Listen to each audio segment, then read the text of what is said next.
This plan was, well, first of all, by the title here, net zero region by 2050. It's a substantial aspiration, right?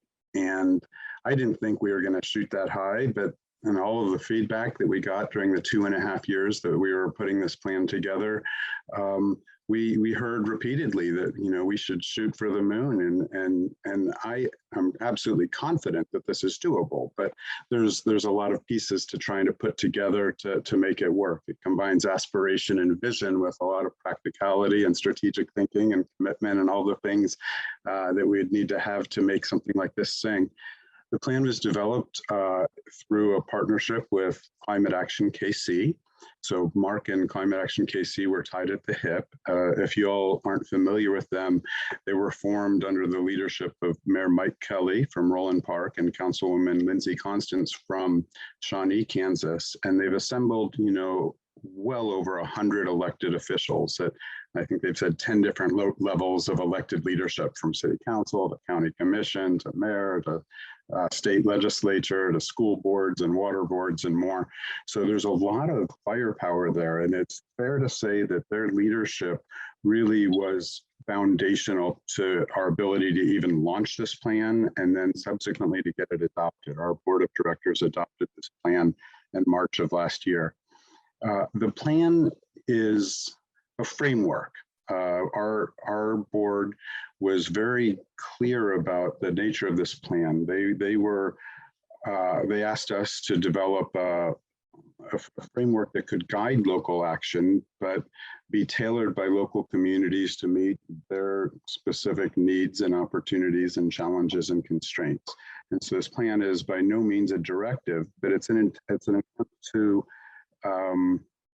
really provide a holistic view of how we can think about both climate mitigation and adaptation at a regional level and in ways that could align with local projects. And so as I walk through this, I'm hoping that you'll be able to see yourselves in parts of this. And as we move toward a conversation about, well, what might this look like in Douglas County as you specify this sort of framework, that you might be able to see how some of the elements might fit together in certain ways. We launched this plan back in, I'm going to say 3 years or so ago. It was the fall before the pandemic, whichever year that was, I think 2019. And we launched our greenhouse gas emissions inventory and climate risk and vulnerability assessment work. And we're just about to jump into the community engagement part in more detail. In fact, we had reserved Bartle Hall, a room that could have accommodated, I think, 1,000 people. And we were ready to invite all of our friends to think this through, and then the door closed. And so during the successive year and a half or so, we did it all. We took it all online, and we talked with about 1,000 people, and hope that the plan that's reflected here it manifests all of the different kinds of perspectives that our community might bring to bear. And I'll add one other note at the beginning of this. And so we had a lot of people involved, and so the conversations were challenging and fun, and they spanned a lot of different territory. But if there was one comment that we heard above all others, it's that we need to focus on issues of social equity, environmental justice, right? And I think that's probably a national refrain as we see Justice 40 has been rolled out since our plan was unveiled. And so everything that we're doing, we're really asking ourselves questions about how can we serve the most vulnerable in our communities. And so it's a hard question. I have no easy answers for that, but it's an overarching theme that you'll see throughout. So there were a number of guiding thoughts that our plan rested on. The first is, so much of what we need to do, we want to do anyways, right? We've all got comp plans. We all want livable, healthy, vibrant communities, right? It's sort of a given. It's apple pie. So we're proposing a lot of stuff that we need to do, but it's already reflected in our existing plans in lots of different ways. And so we're not starting from scratch, right? We've got decades of work on the different kinds of issues that we might be concerned with. We've already proven we can do this, right? So I know Kansas City better than I know Lawrence. So, but thinking about, we've got rain gardens, and we planted trees, and we have public transportation, and we've got green buildings, and we've restored streams, right? We've done a lot of the stuff that might be included in our plan. There's a lot more wind and solar than there was, 10 years ago. So we've already shown that we can do it. So the problem in front of us is really about scaling up.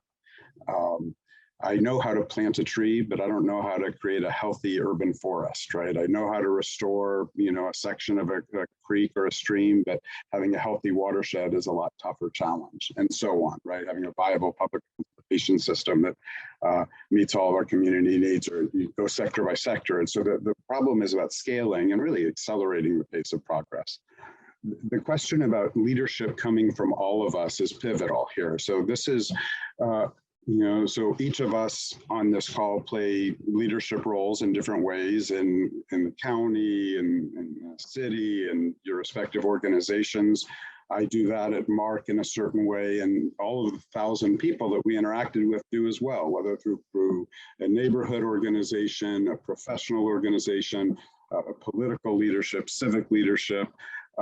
And so we all know that we can never succeed. We can't, none of us can do this by ourselves, right? So we need leadership and strong networks working throughout our communities in order to fire on all cylinders and make the kind of progress that we aspire to.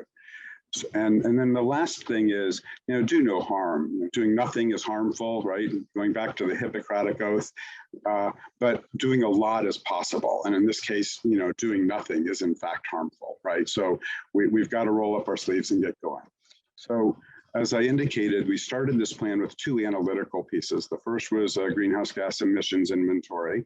And the headline here is that about 1/3 of our emissions come from transportation, and just over 60% come from using energy in buildings.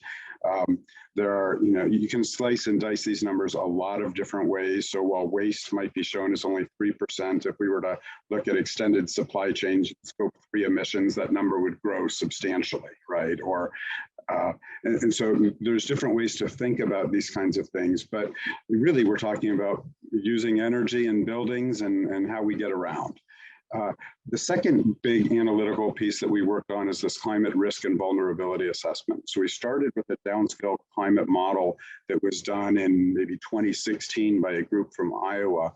And they affirmed that there's really 3 natural hazards that we need to be most concerned with: excess heat, and then on the precipitation side of things, thinking about either too much or too little. So we're thinking about flooding and drought. Of course, we need to continue to have concerns with tornadoes and severe thunderstorms and severe winter weather, but it's those 3 of drought, flood, and excess heat that really seem to stand out the most. And we then used a CDC, a modified socioeconomic stress index that was created by the Centers for Disease Control, and generated this map on the right. And, if you look at any map of, say, concentrated poverty or social economic kinds of status in Kansas City, this map is familiar to all of us in our region. But what we can do then is we can drill down and look at, well, where are there urban heat islands, or where are there known flooding concerns, or where we can begin to drill down and say, how can we tailor our policies or programs or investments to address specific needs for specific populations under different circumstances? And this piece that we put together here, I think, is one of the real opportunities for you guys to take a look at what we did and drill down further, because obviously Douglas County better than we ever would, and to think about, well, what are the areas of greatest concern, right? So I can list all of these topics. It might be mobility and job access, or heat islands, or energy burdens, or water use efficiency and water burdens, or it might be about food deserts, or whatever the topic is. And we can begin to overlay that with the socioeconomic stress index to really try and target our strategies accordingly. So our plan is organized into, I think this is 9 different categories. And some of them are more mitigation focused, some are more adaptation focused. At the top, you see collaboration and leadership. It all starts there. You guys are all together and working on your plan together for Lawrence and Douglas County, and thinking about how we work together on a regional basis is a thorny problem. And it speaks back to that leadership issue I mentioned before. The question about community resilience is, how do we work together through different kinds of networks and organizations and community capacities to achieve these goals? And there's a lot of thinking in our plan around that. But then the rest of it are the same things you can see in any climate plan, right? We're talking about urban greening and renewable energy, or forgive me, there we go, or energy efficiency, transportation, land use, resource management, recycling, urban agriculture, innovation and workforce development, and finance. These are common threads, and I don't think our plan is particularly unique in how we thought about those things. And I imagine these are the same topics that you guys are talking about. So how do we take these and drill down further in ways that create efficacy?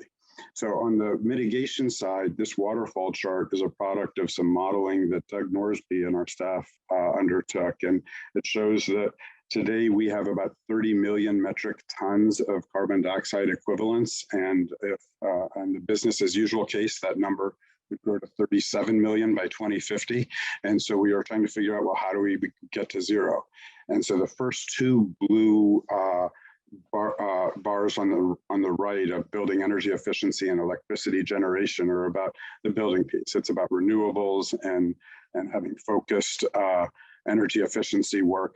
One of the things that's interesting is that Climate Action KC and about a year or so ago launched a regional building energy exchange, which is trying to solidify the ecosystem of players involved in delivering efficiency, whether it's lenders or building owners or facility managers or architects and engineers or appraisers, right? Or contractors. There's all these different folks that need to work together in different ways to deliver the kinds of efficiency gains that we need to achieve. On the renewable side, there's been an explosion of investment in wind and solar, and we need to continue to amplify that moving forward. Moving then to the right, transportation is the next big piece. Mark has a regional transportation plan, and in the last update of that plan was completed in 2020. And so the climate plan and the transportation plan are completely aligned in terms of how we're thinking about electrification of the fleet and creating walkable neighborhoods and having better public transportation and different land use decision making, and all of that suite of transportation and land use kinds of investments and policies that we might want to put on the table. There's a small piece there for recycling and reuse, and then everything that we couldn't, all the greenhouse gas emissions reductions that we couldn't achieve from the first four bars, we put in a final one on the right that we called sequestration. So we're talking about urban forestry and stream and prairie and wetland restoration and regenerative agriculture. That's what we're putting there. So this is the mitigation side of our plan. The other side of the plan is about adaptation, right? And so we're talking about urban food and agriculture and nature-based solutions, watersheds and stormwater. I like to put those two together because underlying both of them is an ethic of stewardship that underlies a lot of this. This is the area that I've worked in most of my career. I'm keenly interested in how we restore soils and restore ecosystems in service of multiple sustainability benefits, among them carbon sequestration. I mentioned the Regional Building Energy Exchange, which is our first foray into finance and innovation. We're trying to raise a very substantial equity fund and energy efficiency investment fund to support, at least at the beginning, investments in energy efficiency and low-income multifamily units. And there's a lot of activity in that domain. There's also emerging partnerships with some of the business incubators and accelerators in Kansas City, trying to think about how do we really create new business, new jobs in this whole domain. I like to talk about organic waste and composting is one piece that really is amazing at reflecting the win-win-win kind of approach that underlies this whole plan, right? If we throw organic waste in a landfill, we're generating methane emissions, which is, as we all know, is not what we want. Instead, if we compost it, we're creating, 5 to maybe 8 times as many jobs. And we use that resulting product to turn our soils into a sponge. So we're reducing flood risks. We're increasing the productivity of our orchards and urban agriculture projects, and making our communities more beautiful as we go, right? So it's just, there's so many wins inside of that. And so it's a great illustration of the ethic here. And the last piece around adaptation is about resilient infrastructure, which is a really thorny topic. It's substantially involved and requires a lot more time than we have here to dig into.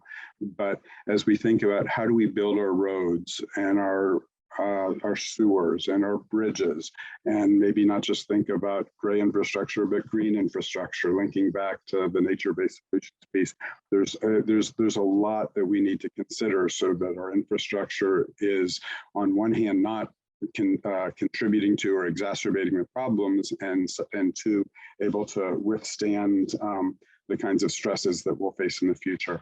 This graphic is intended to show the idea that all of the different strategies can be considered together in different kinds of ways. The compost example is one. If we were to take, sustainable growth in 15-minute, walkable neighborhoods, that of course relates to multimodal transportation. It also would relate to reducing urban heat islands, perhaps through green infrastructure, green and complete streets kinds of measures. It's not at all hard to imagine urban agricultural projects located at a neighborhood scale, right? So it's easy to imagine how these things tie together and to create narratives that reflect that kind of connectivity, because the most elegant solutions, of course, would solve multiple problems with a single dollar. So this slide is now old. We have now formed our new Climate Action and Policy Committee at MARC, and we've called it our Climate and Environment Council. We had our first meeting last month, and our second meeting will be this Friday. We've launched the Regional Building Energy Exchange, and we hope to substantially expand regional tree planting and green infrastructure initiatives. And maybe this is my own personal bias, but I think tree planting and green infrastructure is the definitive low-hanging fruit for climate adaptation, again, because of all of the many benefits that accrue. So we went ahead and took another step. I think I've got 2 more slides here, thinking first about, well, what's our ask of local governments, since Mark's primary constituency is local government. And so this slide, just quick number of bullet points categorized by some of the chapters in our plan. There's policy and planning opportunities to help us figure out, well, what do we need to do to make our neighborhoods really 15-minute neighborhoods, walkable places? How do we really make more substantial progress on green and complete streets? What does transit-oriented development look like? Where is it appropriate? How do we focus investment? On the green infrastructure side, we've recently released model ordinances for tree protection and native landscaping. I'd be happy to share with you guys, but those are important. We're about to launch an update to the regional stormwater engineering standards in our BMP manual to account for climate resilience and other changes in the industry that have happened since we last updated that about 20 years ago. We have stream setbacks in many parts of our region. The